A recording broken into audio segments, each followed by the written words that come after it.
చెప్పండి. శ్రీ పాయల్ శంకర్ గారు. ధన్యవాదాలు అధ్యక్ష.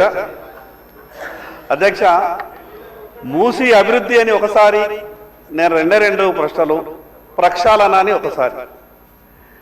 మూసి అభివృద్ధి లేదా ప్రక్షాళన, మూసి పరివాహక ప్రాంతం అంతా కూడా దాన్ని అభివృద్ధి చేస్తారా?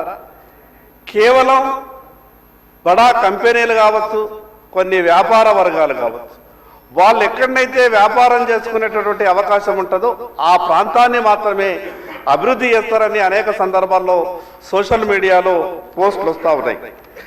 లక్షల కోట్ల ప్రాజెక్టు చేస్తామని ప్రభుత్వం తరఫున ప్రకటన వచ్చినప్పుడు సభలో ఉన్నటువంటి సభ్యులకు కనీసం ఆ ప్రాజెక్టు మీద పూర్తిగా అవగాహన ఉండే విధంగా ప్రభుత్వం చర్యలు తీసుకోవాలి.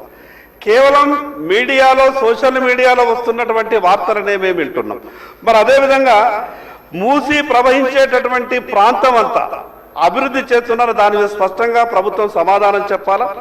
మరి అదేవిధంగా కేవలం గోదావరి నీళ్ళని మాత్రమే మూసిలో పోసేసి ఈ నగరంలో ఉన్నటువంటి మురికి నీరనంతా కూడా ఇప్పటికే కేంద్ర ప్రభుత్వం ఇచ్చినటువంటి వేల కోట్ల రూపాయలు ఎస్టీపీ, ఈ రాష్ట్రంలో కావచ్చు, నగరంలో కావచ్చు, వేల కోట్ల రూపాయలు కేంద్రం నుండి నిధులు వచ్చినాయి తప్పితే ఆ ఎస్టీపీలని గత ప్రభుత్వం కానీ ఈ ప్రభుత్వం కానీ ఎందుకు మెయింటైన్ చేస్తలేదో దాని మీద సమాధానం చెప్పాలి.